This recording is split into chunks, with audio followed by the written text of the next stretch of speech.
ऐसा लगा अंत में बताइएगा जरूर। अरे बहू, चाय ले ले, उठ जा बेटा। अरे मम्मी रहने देती ना, मैं उठ तो रही थी। अरे कोई बात नहीं, खाने में क्या बनाना है वो बता दे। देख लो माँ, कुछ भी जो ये कहे बना लेते हैं। बेटा मैंने तो जो सब्जी थी वो काट दी है, तू बस रोटियां बना लेना। ये हर रोज सुबह का सीन था ममता के ससुराल का। एक दिन पड़ोसन कहती है, अरे बहन जी, सारा दिन काम करती रहती हो, थकती नहीं क्या आप? बहू क्या करती रहती है सारा दिन? अरे वो भी कुछ ना कुछ करती ही रहती होगी। अब इतनी भी बूढ़ी तो नहीं हूं मैं जो बैठ जाऊं कि सामने काम पड़ा है और मैं बैठी रहूं। अरे लेकिन बहू की तो आदत खराब हो जाएगी जब सारा काम आप ही कर दोगी। अरे ठीक है ना, कम उम्र में हमारी भी शादी हुई थी। अब आजकल के पढ़ने लिखने वाले बच्चों को सारी जिम्मेदारी लेने में भी तो वक्त लगता है। बहू है तो क्या हुआ, मेरी बेटी की उम्र की ही है ना, ठीक उसे भी देख लो, चाय बनाने के सिवा आता ही क्या है। ममता से सारी बात करती है। हाँ मम्मी जी ही ज्यादा काम करती हैं, इसमें कोई दो राय नहीं है, लेकिन मैं भी क्या करूं, ऑफिस और घर के बीच जो वक्त मिलता है उसी में काम कर लेते हैं, है ना। दिन बीत रहे थे। सास बहू के बीच की बॉन्डिंग अच्छी थी, लेकिन जब बहू माँ बनती है तो जो थोड़ा बहुत काम किया करती थी वो भी छोड़ देती है। बहू ये ले, तेरे लिए बनाया है, इसको खाने से बच्चा और तू दोनों स्वस्थ रहेंगे। ठीक है माँ जी। माँ जी, वो बच्चे के लिए गद्दे जो सूख रहे हैं ना छत पर, जरा ले आइए ना। तभी वहां पति आ जाता है। अरे माँ रुको, मैं ले आता हूँ, तुम मेरा खाना लगा दो। माँ किचन में चली जाती है। पता है, बगल वाली डॉली है ना, वो लोग हमारी साइड के हैं। उसकी सास ने तो उसकी हड्डियों को मजबूत करने वाले लड्डू बनाए हैं। उसे भी बच्चा हुआ है ना। पता नहीं मम्मी जी क्या पानी सा उबाल कर दे देती है, मैं तो बस वही खा लेती हूँ।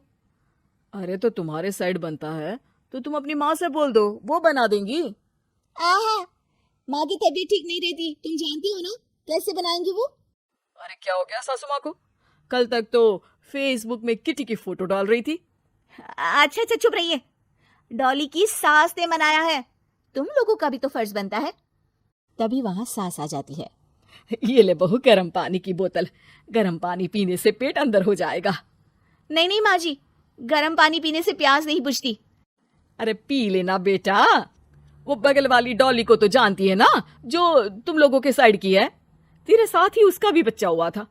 बेचारे का कोई ख्याल रखने वाला नहीं, सारा काम करती है और रात में बस एक लड्डू खाकर सो जाती है। पेट तो लटक ही गया है और बच्चा तो कितना कमजोर सा है उसका। अच्छा माँ, क्या बात है, डॉली की ये हाल है? क्यों मैडम, क्या कहना है आपका? अब पता है मुझे, किसी के पास मेरी सास की तरह सास थोड़ी ना है। नहीं नहीं बेटा, ऐसा नहीं है, मेरे लिए तो तुम सभी मेरे बच्चे जैसे ही हो। ममता को समझ में नहीं आता कि वो सास में कैसे कोई बुराई निकाले, क्योंकि हर कोई उससे उसकी सास की तारीफ ही किया करता था। एक रोज ममता के घर उसकी ननद आती है। अरे भाभी, मुन्नी को तो 6 महीने हो गए, आप अभी भी बेड पर हो। आ गई है आप? कैसी हैं बुआ? बच्चा होने के 6 महीने बाद आई हैं आप?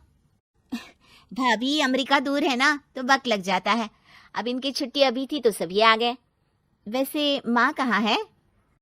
थकी हारी सास बेटी को देखकर खुश हो जाती है। माँ, इस बार तेरा वीजा तैयार है, मेरे साथ चलने को तैयार रहना। हाँ हाँ बेटा, मैं तैयार हूँ। अरे ऐसे कैसे माँ, मैं कैसे मैनेज करूंगी? कैसे मतलब? जैसे मैंने किया अमेरिका में, आप इंडिया में कर लेना। वैसे आपका तो मायका भी पास ही में है ना। हाँ वो तो है, लेकिन वहाँ माँ के पास वक्त नहीं होता, ईश्वर भक्ति में उनका सारा समय चला जाता है। भाभी, बेटी परेशान हो तो माँ का ध्यान आरती में कैसे लग सकता है? समझ में ही नहीं आता। वैसे भी अब माँ को मैं अपने साथ ले जा रही हूँ, माँ को विदेश घूमने का शौक है ना।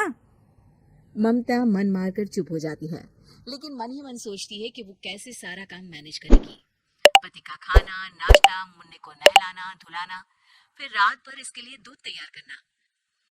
माँ तो सारा काम करती थी, हे भगवान, ना भाई ना। क्या हुआ भाभी? क्या सोचकर ना भी ना कर रही हो? अरे कुछ नहीं, बस बच्चे के बाद से ही कमजोरी ज्यादा हो गई है ना, तो अचानक से बड़बड़ाने लगती हूँ मैं। अगले दिन ममता अपनी माँ को फोन करती है। राधे राधे। माँ मैं क्या करूं, मेरी सास तो अमेरिका जा रही है बेटी के पास। अब घर का सारा काम, बच्चा, सब कैसे मैनेज करूंगी। तू आ जाना माँ कुछ महीनों के लिए मेरे पास। अरे ना ना ममता, मेरे बस की बात नहीं है काम धाम।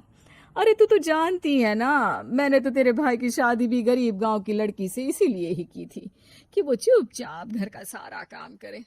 वैसे भी अब तो आदत भी नहीं रही मेरी काम करने की। ममता को माँ पर बहुत गुस्सा आता है। ठीक है माँ, देख लूंगी मैं, लेकिन मेरी मुसीबत के वक्त आप मेरा साथ नहीं दे रही है, अब भूल जाना मुझे। ममता गुस्से में आकर फोन रख देती है और रोने लगती है, लेकिन बेचारी करे भी तो क्या। अब सास और ननद दोनों घर का काम करते, और फिर वो दिन भी आ जाता है जब ननद का जाने का वक्त आ जाता है। भाभी मैं जा रही हूँ, अपना और मुन्ने का ख्याल रखना। ममता सास को देखती है और गले लगकर रोने लगती है। माँ जल्दी आ जाना। सास मुस्कुराकर कहती है, कहाँ से ममता, मैं कहीं नहीं जा रही। मैंने देखा कि मेरे जाने की बात से ही तू परेशान हो गई थी, इसीलिए मैंने अपना जाना कैंसिल कर दिया है। तू चिंता ना कर, मैं तेरे साथ ही रहूंगी।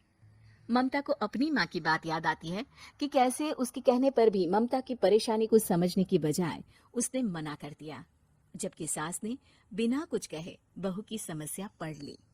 हाँ माँ, हम सब साथ चलेंगे बाद में दीदी के घर अमेरिका। आज से आप रानी बनकर रहना और मुन्ने को देखना। मैं समझ चुकी हूँ कि मेरा फर्ज क्या है।